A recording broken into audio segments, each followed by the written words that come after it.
was just a normal, typical day. Her father had went to work. He works nights.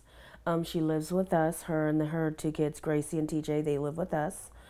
And I had gone to work and just gotten home from work.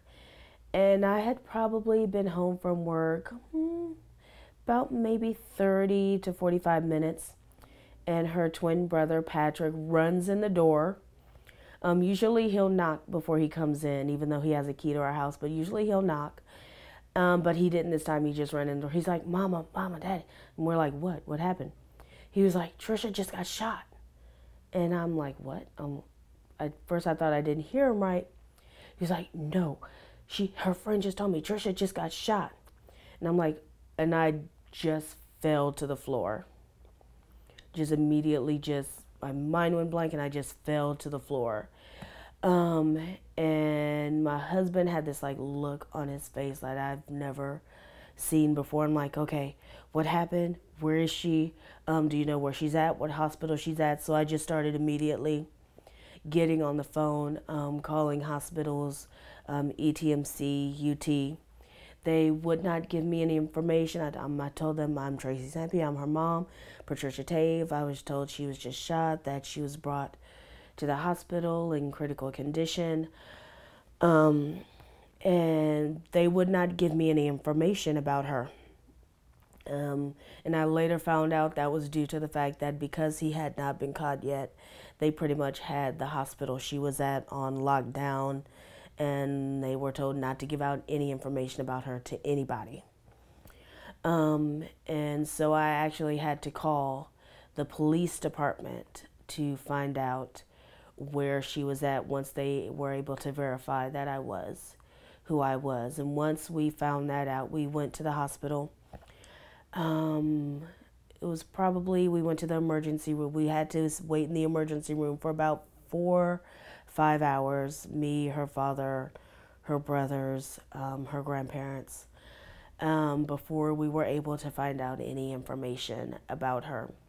And once we did, the Detective Fine, came out with the Tyler Police Department, and he came and spoke to us, and also the chaplain came and spoke to us and gave us some information about she was in major surgery. She had been shot twice, we were told, but we later found out it was 3 times. She was shot with a high caliber .45, and her arm and 2 bullets went through and through in her torso. So once we found that out, I was just a mess. I don't think I even slept for the next like 2 or 3 days. Yes, it was definitely domestic violence related, because her and Tomas, I say accused shooter, but he was positively identified by Christopher, her boyfriend, had been together since she was 16 and he was 19. We knew that there was physical abuse in the relationship previously. 2 months before this incident, she had went and dropped the kids off because she had left him, which he did not like at all. He was very possessive, very jealous, very controlling. And she had actually fled the relationship when she had come to live with us. But she grew up, me and her father have been together for 22 years. So she grew up with her father in her life, and that's what she wanted for her kids, to have their father in her life. So even though she had left him, she would still take the initiative on her part. He never took the initiative on his part after they separated to try and see the kids, but she would always make sure that they were able to spend a weekend with their father. So she would drop them off on Fridays, pick them up on Sundays. And so one night when she dropped them off, he beat the crap out of her. And she came home that night. I kind of knew something had happened because I had tried to call her and she didn't answer her cell phone. And so when she came home that night, she was crying. There were bruises on her face, and she just and went in her room and like curled up into a ball and just would not say anything, would not stop crying. So I was like, Trisha, what's wrong? And I look at her face, I look at her arms. She has bruises all over her face and her arms from where he had attacked her. At first, I told her, okay, we need to call the police. We need to file a report, because throughout their relationship and the abuse, like most abused women, she did not say anything at first or file any reports. But I convinced her that she should call the police. So we called the police, and a police officer came out, a female police officer came out, looked at her, and was like, okay, yeah, you need to file a report. We need to file a report. She took Trisha to the hospital, ETMC. She was there for a couple of hours, and then she came back home. And she did, I believe, file a report at that time. Nothing was done of it. He was not arrested. Don't think anything was done of it at that time, but she had spoken with a detective about it. They may have still been working on the case at the time this shooting happened. We don't know for sure. But that may have kind of been the impetus, I want to say, may have gotten him like upset at this time. It also probably upset him that she had a new boyfriend, because he would constantly harass her. He had threatened her on Facebook and her social media. He had sent threats to her saying that he would kill her, the kids, and then kill himself. And so when she went over there this last time, after that incident happened where he beat her up, she stopped communicating with him totally. She blocked him on all of her social media. She did not take the kids over there anymore. But this incident, and we do believe there was something fishy about this particular incident, because she made it known that she did not, because of his violent tendencies. He has previous records on it before for assaults. That she did not want the kids around him. But his sister called her and was like, their great aunt is in town who has never seen the kids, and would like for Trisha to bring them to his grandmother's house so his great aunt could see them. Trisha, being the kind-hearted person that she is, was like, okay, I'll bring them over there. But she made sure that she had Chris with her. Chris, he's 19, he's pretty bulky, he's a boxer. So she felt if she had him with them that she would have kind of some sort of protection. And so she dropped them off. She didn't know whether or not he was at the house, because when she dropped them off, his sister came to the door apparently and got the kids. But Sunday, or Monday, that Monday the 14th, when she went back to pick them up, as apparently he had been with the kids that whole weekend, unbeknownst to her, and was in the house, which she did not know that he was going to be there at the time she dropped them off. So she was basically ambushed by Tomas, because we've been told that as her and Chris were getting the car seats out of her car trunk to put them in the back seat, he comes running around the back of the house and basically just empties his .45 into both of them. This we did not see coming at all. We knew he was not possibly. We knew he had some issues, because we don't know what he was receiving disability for, but he had been receiving disability for something. We knew Tomas had trouble kind of reading and writing. Trisha did all of the writing and paperwork for him. And so but we didn't know what he was receiving disability for. But we knew he was kind of strange, but we did not see this coming at all. At all. And a lot of times when people start new relationships, bring them around your family and stuff. Mm-hmm. of course they try And to. he was around our family a lot. When we found out she was pregnant with Grace, Kiana Grace, our 3-year-old, she'll be 3 February 3rd, our 3-year-old granddaughter. They had their baby shower at her grandfather's house here in Tyler. He was around our family a lot. We welcomed him with open arms. Two, Tomas Jr., who's 4, and Kiana Grace, who will be 3 on February 3rd. And how old is your daughter? She's 21. 21. And so, how is she doing? She's doing a lot better right now. She's breathing on her own. She's able to talk. She's able to communicate.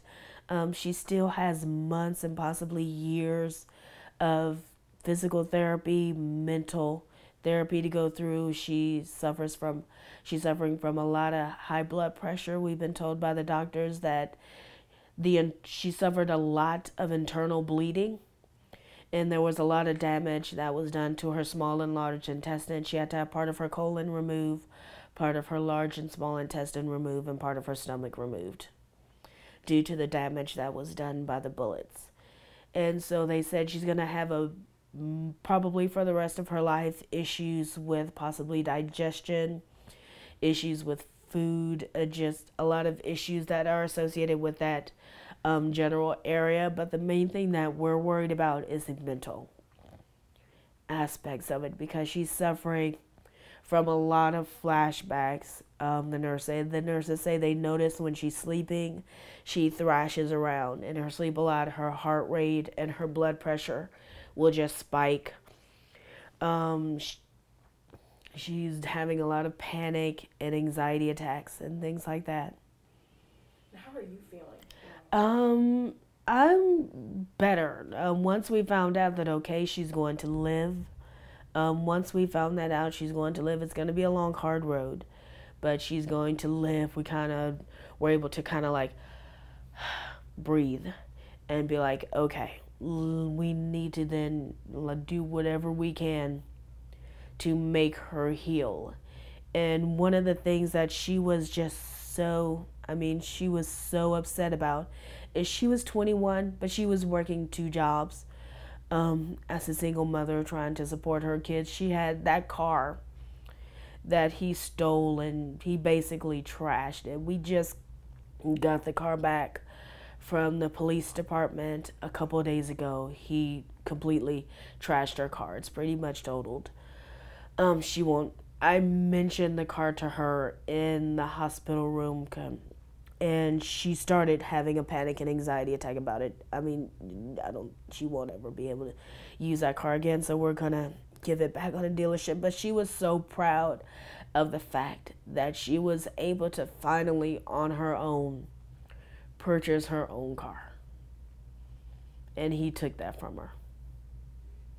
And tell me a little bit about, her as a person, because I know you said you're kind of worried about her mental standpoint. Mm-hmm. So talk to me about how she was character-wise.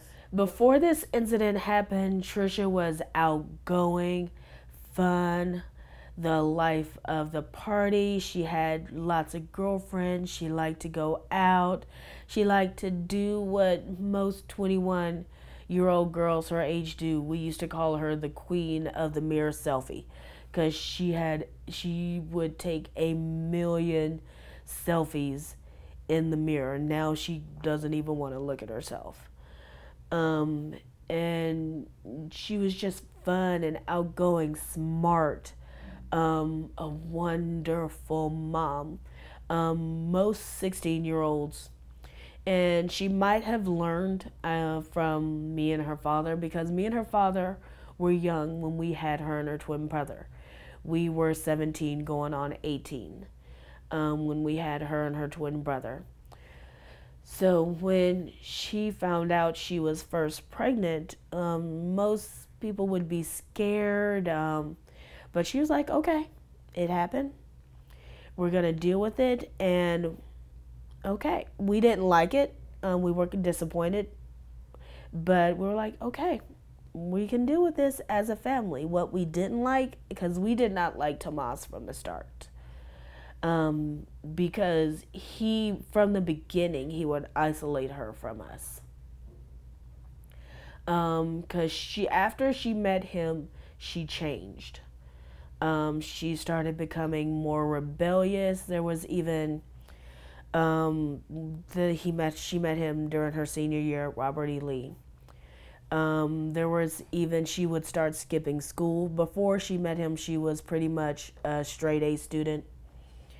Very involved in her books and her school. 4-year star member of the choir. She was in dance.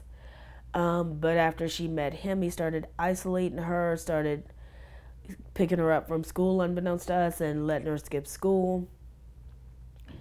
And so, but we were like, okay, the harder we push, it finally got to a point where after she got pregnant with Tomas, we were like, okay, once she turned 18, okay, if you're like gonna do this, there are rules. But he was isolating her so bad and causing such friction between her and me and her father that he was able to manipulate her enough to where she basically kind of isolated herself from the family a little bit. After she had Tomas, we call him TJ.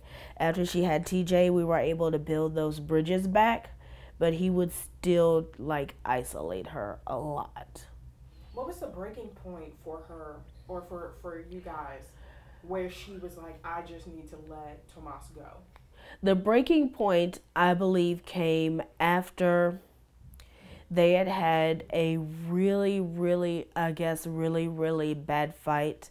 And he had threatened to kill her. And she later told me that he would rape her, force her to have sex. And I guess that was the breaking point for her to where she was kind of like, for the safety of myself and for my kids, I have to leave.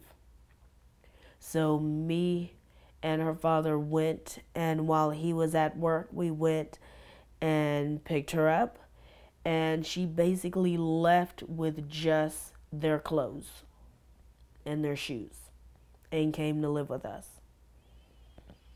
Everything that she bought, because she was the main breadwinner in the relationship. She always worked from the time she was 17. She always worked. And so she was the main breadwinner in that relationship. And so, but she just left everything, just packed her stuff, and came and lived with us.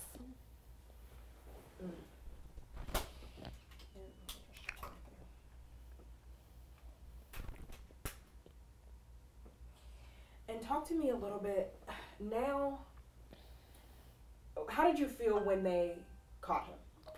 I was relieved when they caught him. We were doing everything that we knew we could so that they could caught him. We gave them pictures that we had. We let them know, okay, he has family in New Mexico. His mother's sister lives in Dallas. So we gave them all the information that we could about her car because he had stolen her car, basically left her there on the driveway bleeding and took off in her car. And so we gave them all the information that we could. And so when they caught him, we were like, oh my God, that is so much. We gave them the information to the dealership where she was getting the car, because how they caught him was that he had thrown away basically anything and everything that could identify her with that car, from her eyeglasses to her identification, but her cell phone, but he didn't know that the car had a tracker on it. And that's how they caught him, was they were able to track the vehicle. Oh, wow.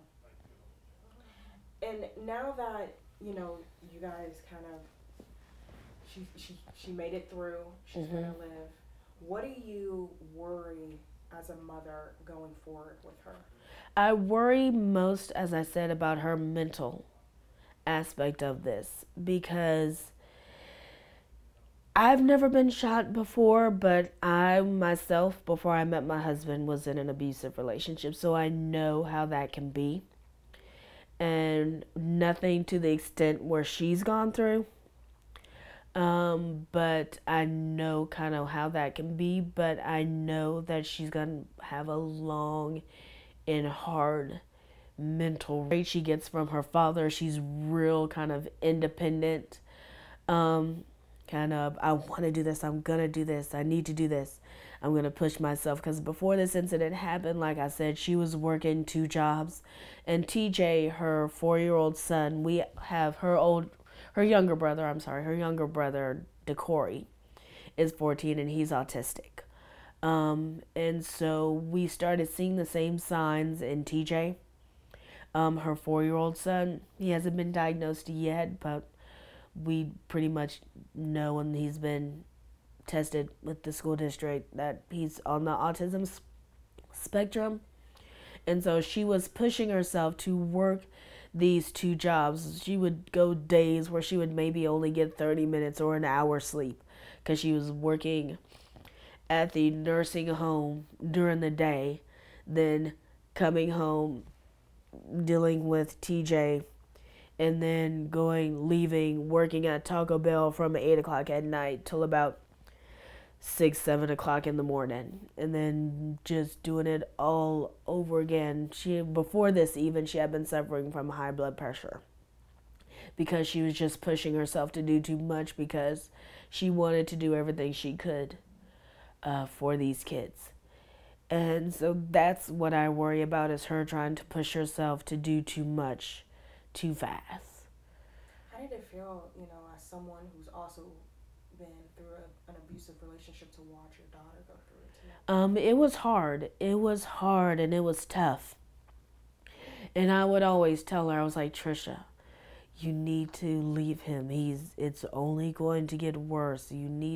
I've been through this before, because I was very open with her about what I've been through, because this, I hate to say it, but this was kind of a generational thing with us. My mother was in an abusive relationship with my father.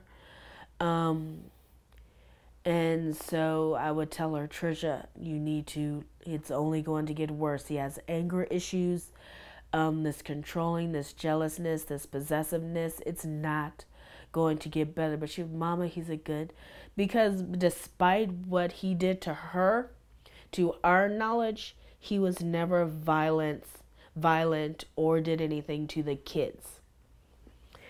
And so she was like, Mama, but he's a good father, and he has some challenges, and she wanted, like I said, wanted to stay because she wanted them to have what she had growing up her whole life with her father in her life, and having that good father-daughter bond. And she wanted that for her kids. But I guess that final last fight and breaking up and everything is just what finally caused her to think, like, okay, I tried my best. It probably is time to go, and time for me to move on and get out of the relationship, because I myself, I have a degree in sociology and I have a degree in psychology. And so I know that with most domestic violence relationships, and most women that are in domestic violence relationships, it takes on average probably about 5 to 7 times for them to try to leave, but for them to actually leave the relationship. And that's what it was with her. She would say she was going to leave, but then she would come back. She would stay gone for a day, but then come back. And he would always be able to get her to come back. Oh, I love you. I won't do it again. Typical batter behavior. I'm hoping that by getting her story out there, that other young women will learn that are in domestic violence relationships to talk to someone. Get help. There are places out there that will help you. There are domestic violence shelters. There are ways, talk you may think your family may not understand. You may think your family won't care. But talk to your family. Get out of the relationship before it gets to the point where, like her, she was inches away from death. We were told by the doctors that if the bullet had gone, it barely missed her spine, so she was this close to being paralyzed, and it barely missed a major artery. They were like, if they had not come, if the ambulance was not as quick to come as they were, because there was a police department, the police department substation, right down the street from the grandmother's house where it happened, and the hospitals, were right down the street. That if she would have stayed on that concrete bleeding any longer, she would have died because of all the internal bleeding that she was having and all the external bleeding that she was having. How long do they think that she's going to have to stay in the hospital? She's probably going to have to stay in the hospital for at least another week or so. They're still running some tests to see, because she's been spiking 104 fevers. They can't get her blood pressure stabilized, and she's still having some issues with breathing. She still has a breathing tube. She's still on a strictly liquid diet, and so they're still doing some things to see if she has any other issues. But we're hoping and praying, if everything goes well, that she should be home within the next week and a half or so. And what do you hope happens to Tomas? What I hope happens to Tomas, I hope he gets life in prison. I hope that he gets the help that he needs, because I don't know what he may have experienced when he was younger. Because they say most men that are batterers have seen it in their home lives, or their fathers were batterers, and it's a repeating cycle. And so I kind of have sympathy for him and kind of feel sorry for him, but I do hope that he spends the rest of his life in prison and is not able to get out to hurt anyone else. Is there anything else you want to tell me? Just the fact that this is going to be a long, hard road, and also her best friend Jazzy, who she's been best friends since they were pretty much in elementary school at Griffin, has been by her side every day, and I want to thank her for doing that. She is truly Trisha's ride or die. But she has set up, because I've had to take off work. Her father's had to take off work, so this has been a real financial strain for us.